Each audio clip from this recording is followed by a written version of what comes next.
Hello दोस्तों, कैसे हैं आप लोग। आशा करते हैं ठीक ही होंगे। मस्त रहो, आबाद रहो, बिल्कुल खुश रहो। हम आपको ऐसे आदमी से मिलाना चाहते हैं, बहुत ज्ञानी महात्मा हैं। उनको देखना, एक बार सुनना उनके विचार, और उनके विचार एक बार आपने सुन लिए तो आप चौंक जाएंगे। बहुत ऐसे महात्मा आदमी को नहीं मिल सकते, कहीं भी किसी को भी नहीं मिल सकते। बहुत अच्छे विचार हैं उनके, देखिए सुनिए। वीडियो प्रारंभ। अच्छे मित्रों, भाई बंधुओं, मैं श्याम मुनि, सेवार्थ क्षेत्र मेरा राजस्थान, बाबा मोहनाम काली खोड़ी, और मेरी जन्म भूमि उत्तर प्रदेश, जिला संभल, गांव मिलक पंसुका से गुजर परिवार में मैंने जन्म लिया। और मैं आप लोगों से प्रकृति व परमात्मा के भेद के प्रति बात कर रहा हूँ। जैसा गुरु लोगों ने हमें बताया है और वेद शास्त्रों के माध्यम से हमने पढ़ा है, सीखा है, 5 तत्व 3 गुणों से उत्पन्न हुई अपरा प्रकृति, जिससे हमारा ये 5 तत्व का शरीर निर्मित हुआ है।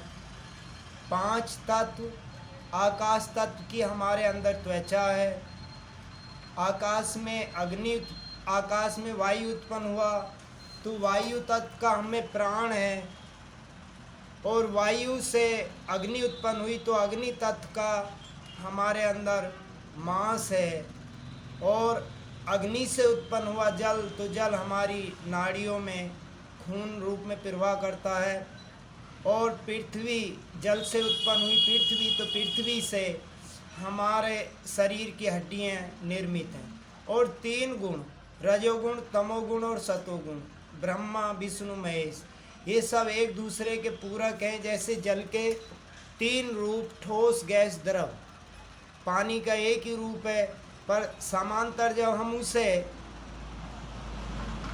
ठंडा करें तो बर्फ के रूप में, और रसायन, और जब अग्नि पर उसे गर्म किया जाए तो भाप बन के उड़ने लगता। ये 3 रूप ही ईश्वर के हैं। कहने को पानी है पर ठोस, गैस, द्रव में परिवर्तित हो जाता। ऐसे ही ये हमारे तीनों गुण, रजोगुण, तमोगुण हैं। तो 5 तत्व और 3 गुणों से ये अपरा प्रकृति और परा प्रकृति, इसके प्रति श्रीमद् भागवत में कृष्ण भगवान जी ने भी कहा कि परा मैं हूँ और अपरा मैं हूँ। तो परा में निर्गुण निराकार है, जिनका कोई रूप, कोई आकार नहीं है, आदि अंत नहीं है। और सगुण साकार में मनुष्य ही, प्रकृति ही भगवान का रूप है, हर मनुष्य ही ईश्वर का रूप है। यही ब्रह्मा विष्णु महेश है। ईश्वर की पूजा मनुष्य के रूप में ही है। जो मनुष्य को भाव देता है, भगवान के रूप में मानता है, तो उस गुरु रूप में मनुष्य में ईश्वर साक्षात दिखाई देते हैं। जैसे बताया है, और जैसे बताया है कि एक भजन गाया कि जर्रे जर्रे में झांकी भगवान की, सूझ वाली आँख ने पहचान की, नामदेव ने पकाई रोटी कुत्ते ने उठाई, पीछे घी का कटोरा लिए जा रहे, सुनो सुनो जी हजूर, तेरा मेरा एक नूर, फिर काहे हमसे दूर, तुमने शकल बनाई है स्वान की। ये सारे संसार को चंदा सूरज अपनी रोशनी से सराबोर करते हैं, सबको निलाते हैं। हिंदू, मुसलमान, सिख, ईसाई, चींटी, हाथी, सबका एक ही परमात्मा है। संसार में जाति, बिरादरी, गोत्र, गोत्रागे के भेद मनुष्य ने ही बनाए हैं। परमात्मा के घर से एक ही धर्म है, मानव धर्म, मानव धर्म। और हम सब एक ही ईश्वर के बच्चे हैं। तो आकाश, ये डॉक्टर साहब जो हमारा इंटरव्यू ले रहे हैं इस समय, वो मालूम करना चाहते हैं कौन कौन सा तत्व। आकाश तत्व की हमारे अंदर त्वचा, और वायु हमारा प्राण चल रहा है। वायु से उत्पन्न हुआ अग्नि, तो अग्नि हम में मांस है, और अग्नि से उत्पन्न हुआ जल, तो जल हमारी नाड़ियों में खून के रूप में प्रवाहित है। और जल से उत्पन्न हुई पृथ्वी, तो पृथ्वी तत्व का हमारे अंदर हड्डियां हैं। 5 तत्व 3 गुणों से ये शरीर बनकर तैयार हुआ। जिसमें हमारी ये 10 इंद्रियां हैं, हमारे नेत्र, चक्षु, हमारी श्रवण शक्ति और रसना शक्ति, लिंग, गुदा और त्वचा, ये 10 इंद्रियों के स्वामी मन है। और मन स्थूल शरीर की इंद्रियां और कारण शरीर में हमारा मन रहता है और बुद्धि रहती है, और सूक्ष्म शरीर में आत्मा निवास करता है और अति सूक्ष्म में परमात्मा।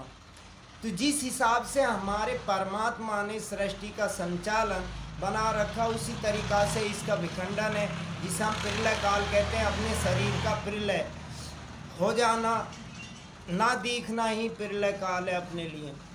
तो सभी लोग जो उत्पन्न हुए हैं, ये प्राण अजर अमर अविनाशी का अंग है और शरीर नाशवान है।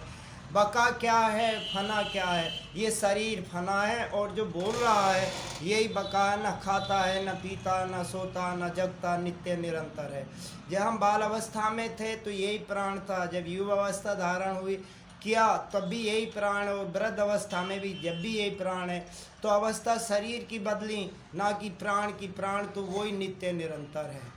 तो प्राण ही अविनाशी का अंग है। जो अविनाशी का भजन करते हैं, नित्य निरंतर का भजन करते हैं, वो मुक्ति के प्राप्त होते हैं। और जो सगुण साकार को भजते हैं, वो सगुण साकार को प्राप्त होते हैं। ये ईश्वर का बनाया इस सृष्टि में खेल है।